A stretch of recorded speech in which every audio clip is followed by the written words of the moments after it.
फिर भी आप लोग प्रधानमंत्री के यात्रा पर सवाल खड़ा कर रहे हैं। अव्वल तो ये शब्दावली ही राजतंत्र की है, सौगात, तोहफा।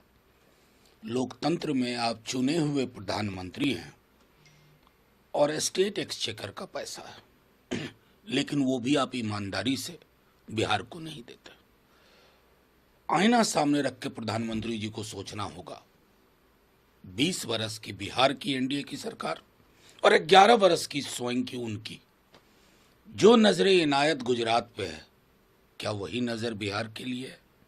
या पूंजी गुजरात में श्रम बिहार का? ये नहीं चलेगा।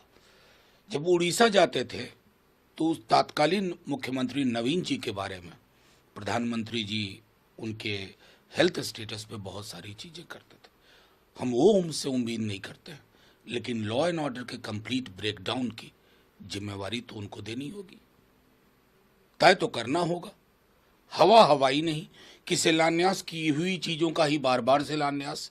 और हाँ, 15 के विधानसभा चुनाव, 20 के विधानसभा चुनाव के अपने वादों और दावों की फेहरिस्त लेके जाएं माननीय प्रधानमंत्री जी और सेल्फ इवैल्यूएशन करें। मैं यकीन के साथ कहता हूं प्रधानमंत्री जी मंच पे बोलना बंद कर देंगे। कल पटना में जिस तरह राक्षस राज है, और इसके बीच आप लोगों का यह भी कहना है कि जब प्रधानमंत्री जी आ रहे हैं तो एनडीए मतलब नेशनल दामाद आयोग से मीटिंग करने के लिए। देखिए, मैं तो सीधी सी बात कह रहा हूं। आप अपने रिपोर्टर्स और अन्य एजेंसीज के रिपोर्टर्स और टेलीविजन या प्रिंट मीडियम को पूछ लीजिए, कोई भी घर से निकलने में महफूज नहीं महसूस कर रहा है। प्रधानमंत्री जी पिछली यात्रा में जिस सड़क पर उन्होंने रोड शो किया, उस सड़क पर 3 दिन ताबड़तोड़ गोलियां चली थी।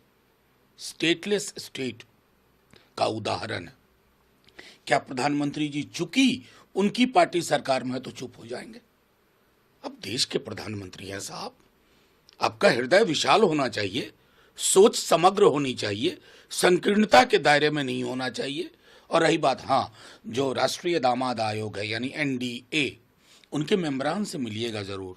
उन्हें प्रशस्ति पत्र अगर प्रधानमंत्री जी के हाथ से या नियुक्ति पत्र प्रधानमंत्री जी के हाथ से मिलेगा तो उनका भी तेवर बढ़ेगा। और मंत्री का बिहार दौरा है सिवान में, कितनी बड़ी बात है, और लगभग 10,000 करोड़ रुपए का आज वो घोषणा कर देगा। देखिए, प्रधानमंत्री जी आज 10,000 रुपये के काम का शिलान्यास और उद्घाटन करने जा रहे हैं।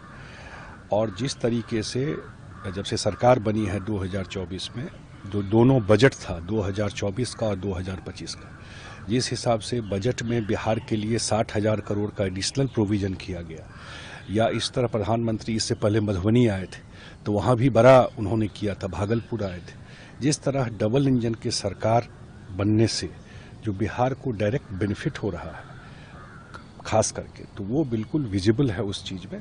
प्रधानमंत्री जी का पूरा बिहार की जनता स्वागत करती है। हमारे मुख्यमंत्री नीतीश कुमार जी भी उस कार्यक्रम में रहेंगे।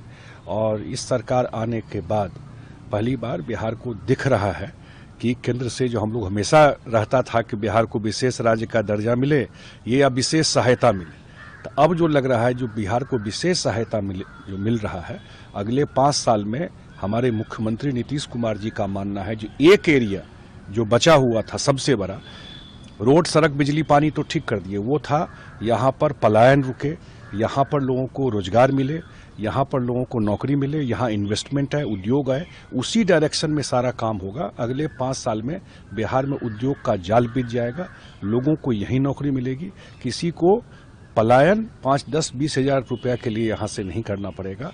और ये काम डबल इंजन की सरकार केंद्र में नरेंद्र मोदी और यहाँ पर नीतीश कुमार ही कर सकता है। सर, लेकिन